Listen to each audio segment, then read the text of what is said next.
Great evening, Wednesday, time for after work stories. And I tell you, I made it.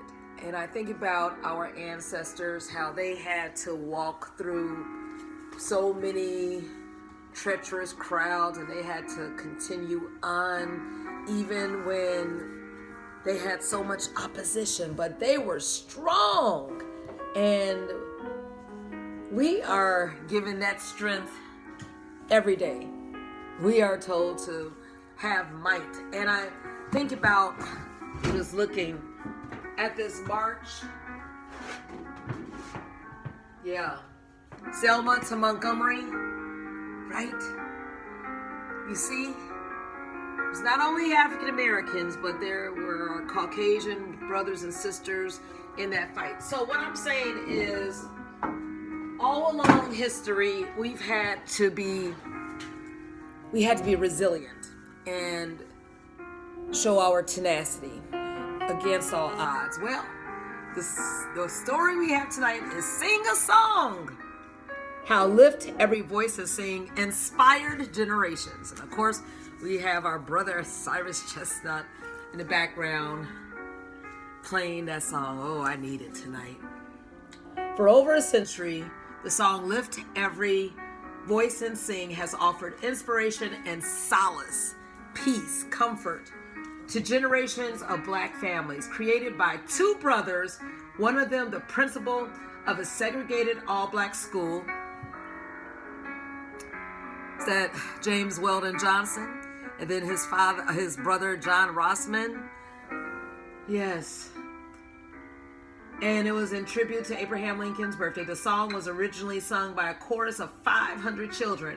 From that day forward, the song took on a life of its own. Students grew up and passed it on to their children, students and congregations who then sang it to their children and grandchildren, on and on, passed the gift. It has been sung during major moments of the civil rights movement and at family gatherings and college graduations. That's why it's so important to learn all three verses. Inspired by the song's enduring significance, Kelly Starling Lyons and Keith Mallett tell a story about 5 generations of family who gained hope and strength from the song's inspiring words. Oh, if there's such a time, we need that inspiration. Thank you again, James Weldon Johnson and John Rossman Johnson. Remember, I believe, James Weldon Johnson, he was the first in a certain part of Florida where he was from, first Black to pass the bar exam. And we know he was a principal, he was a leader in the NAACP, he was part of the faculty, a professor, I think the first Black New York University. He was just a Renaissance man. He did so much, like I said, a poet, and his brother put the words to music. All right, sing a song. Let's be inspired. Let's be refreshed this evening. With love and gratitude for James Weldon Johnson, John Rossman Johnson, and the generations of children and adults who passed their song on. Thank you. To Diane, KLM, those were their dedications. Okay, before you were born, a girl learned a song. Yeah, looked like a long time ago. Look at her book, look at her clothes. So maybe what? Early 1900s? Let's see, look. Her principal, James Weldon Johnson, and his brother, John Rossman Johnson, had written the hymn for a celebration of President Abraham Lincoln's birthday. Okay, so we saw people before in the 1950s and 60s. Well, this is way before. So now look at this. The girl wanted to make them proud. She hummed the song on her way home from school. She practiced it as she did her chores. Yes. And you see, when the sun was going down, the sunset, where was it, the sunrise? Well, just know she did it all day. Oh, that's beautiful. That looked like a sunset. It's so spread across the sky. On the big day, February 12, 1900, she was part of a choir of 500 strong, black, beautiful, back straight, head high, heart and mouth open. She sang. Lift every voice and sing till earth and heaven ring. Ring with the harmonies of liberty. Yes. Let's look at this. And she kept on singing as she grew up. She taught it to her students when she became a teacher.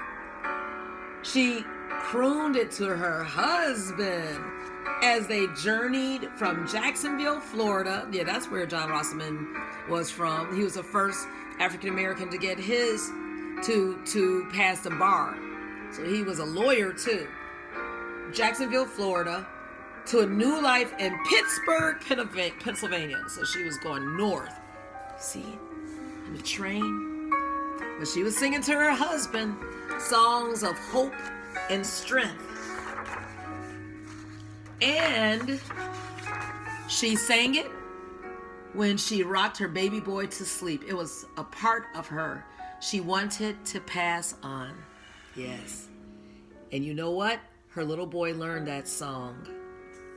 Excellent. He listened to her hum it as she dreamed of being able to teach again in her new home. He heard his daddy sing it when the days at the steel mill wore him down. Oh, I know how he felt, because I was feeling like that tonight. Walking 2 miles and my feet were hurting from trying to look cute today wearing heels. And then I had the wrong shoes on walking. Oh my goodness. Look at that. That's her son. Then one day he stood in the choir loft and gazed at the glowing faces. Back straight, head high, heart and mouth open, he sang, "Let our rejoicing rise, high as the listening skies. Let it resound loud as the rolling sea." Yes. Now look at this. Oh, he's a young man now, and he kept on singing. He sang it when he came back from World War II and faced discrimination. He sang it when he joined the NAACP, the National Advancement Association of Colored People. He sang it with his wife and to his baby daughter as he rocked her to sleep. It was a part of him he wanted to pass on. So here he's a husband and a daddy, and he still sang. And you know what? His little girl learned that song. She sang it each morning at school. That's why it's so important to pass this along to our children. Oh my goodness, don't need to roll, we tried. I mean, really, as far as where we've come from. Then came the day that broke the nation's heart. Dr. Martin Luther King Jr., April 4th, 1968, was killed. The next morning, she saw her teacher cry. Sobs replaced singing, then whimpers and silence. Who would lead them now? Come on. The song whispered an answer. Back straight, head high, heart and mouth open, she sang. Sing a song full of the faith that the dark past has taught us. Oh, yes. Come on. And she kept on singing. She sang it at protests for equal rights, and when she and her friends were jailed, 14th Amendment, right? For equal rights for women to vote, just equal rights across the board. She sang that song in her heart each time she won or lost a case as a lawyer. Equal rights, end racism, justice for all. I have a dream. We protest injustice. We shall overcome. She sang it to her baby boy as she rocked him to sleep. Yes, it was a part of her she wanted to pass on. You see how it was passed on from generation to generation? And you know what? Her little boy learned that song. Every family reunion opened with that anthem. He sang because he had to at first, but then something changed. He saw the awe, the wonder, the beauty in his grandparents' faces, saw the pride in his mamas and pops. Back straight, head high, heart and mouth open, he sang. Sing a song full of the hope that the present has brought us.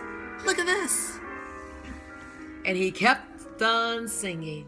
He sang it at his college graduation. And when he opened his first business, he sang it at rallies to stand up against racism. He sang it holding his wife's hand. Yes, that's what I'm talking about. At Black History programs, and when he rocked his daughter to sleep, it was a part of him he wanted to pass on. Oh, I hope my son does the same thing. Come on now. And you know what? His little girl learned that song and on another big day, September 24th, 2016. She stood in a crowd of thousands along with her mama and daddy. Oh, look at this. President Obama, the First Lady, and generations of one family rang the freedom bell. A dream born a century ago to honor Black lives and contributions had finally come true. The National Museum of African American History and Culture was officially open. Is that beautiful? And that's 2016. That's what, 7 years ago? Could that be Sasha or Malia? You know, that was my son's second grade classmate. So 6 years ago, let's see, my son is 21. So Sasha was 21 too. So 21 minus 6, 15. No, that couldn't be her. That's another little girl. But the point is, it was passed on. Let's go on. Here we go. With the Washington Monument piercing the sky, the little girl stared at the bronze building, majestic as a crown. Yes! As bells around the nation tolled in triumph, she heard a voice rising too, clear and strong. It was a song she heard her parents sing. Back straight, head high, heart and mouth open, she sang. Facing the rising sun. Right? This is east, how the sun would rise. Of our new day begun. Let us march on till victory is won. Oh my goodness, isn't this beautiful? And you know what? That song is part of you. I don't care what color you are. Sing when you score a victory. Sing when tough times get you down. Sing when you wear the wrong shoes to work and you have to walk home. Sing when kids are not doing their best. Sing when someone gets on your nerves. Sing and think of all the people who sang before you, who carried on and pushed forward even when everything was against them. Sing and remember they never stopped believing. Keep singing, keep pushing, keep passing it on. Keep on keeping on. Oh, beautiful. Oh, this inspired me. Oh, we got to read the author's note. Well, let's look at the authors right quick. Kelly Starling Lyons is the author of the picture books Hope's Gift, Tea Cakes for Tosh. Oh, I used to love the tea cakes at Dixon Elementary School. They used to have the African American Fest in March. Oh, this month. And I remember going there when my son was a baby, and I would just do a lot of shopping from all African American vendors. We're talking about businesses from all over the country would come to that elementary school. Well, she wrote the book Tea Cakes for Tosh and Ellen's Broom, as well as Jada Jones' chapter book series. Her articles and essays have appeared in many publications, including Ebony, the Christian Science Monitor, and books in the Chicken Soup for the Soul series. She lives in North Carolina with her husband, daughter, and son. Beautiful. Keith Mallet. Also illustrated Take a Picture of Me. James Van der Zee, and How Jelly Roll Morton Invented Jazz. His work was commissioned to celebrate the 50th anniversary of Jackie Robinson's historic breakthrough into Major League Baseball.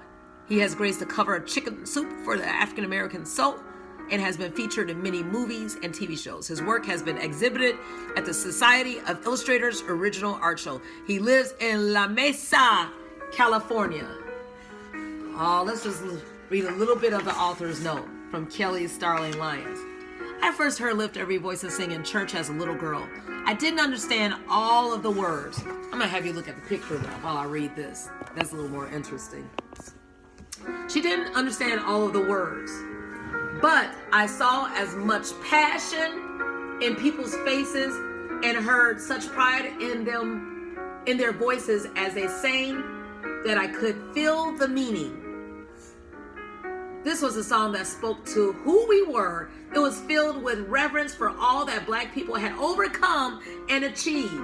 Filled with faith that we would keep pressing on and accomplish so much more. That's what I'm talking about. Dreams, they're in you. The interests, the skills, the abilities. I get carried away. It connected us to our roots and reminded us of the strength we hold inside.